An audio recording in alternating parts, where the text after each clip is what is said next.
She was once the youngest self-made female billionaire and was being. So Elizabeth Holmes was sentenced to 11 years in prison as of today. I remember when I was beginning university studying biomedical engineering and I heard about Elizabeth Holmes because they were selling this machine that can take a drop of blood to analyze essentially any disease with a drop of blood. And I was like, wow, the things that I'm learning in school does not apply. Like, how did she get all of that?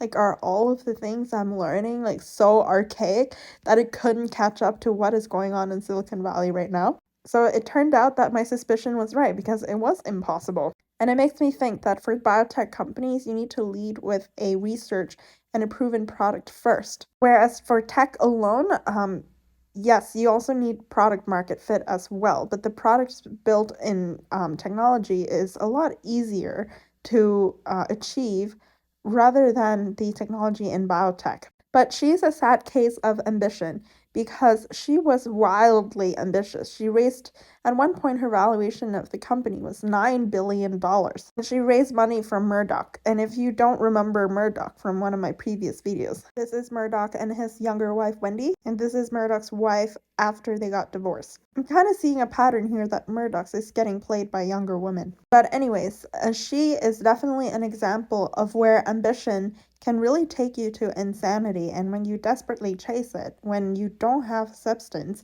you can easily burn yourself to nothing. There's such a huge fetish in Silicon Valley for like young entrepreneurs and college dropouts, but I don't really see the point in that. Like Mark Zuckerberg and Bill Gates were like very, very rare, like one in a gazillion. But why do you have to chase after those same standards? You can become a successful entrepreneur when you're 40 or you're 50, when you have enough experience, when you found something about life, when you have more risk management. Time is at your essence, and because Elizabeth Holmes raced to the finish, now she's spending the rest of her life in prison. And it's going to be incredibly hard for her to start something else afterwards. Most of her 20s were building Theranos, and now most of her 30s is going to court and going to prison. And then it's hard to say what's going to happen after that. I also don't want to discourage young girls out there of pursuing their dream because we also have Whitney Hove here who seemed to be doing it right. Like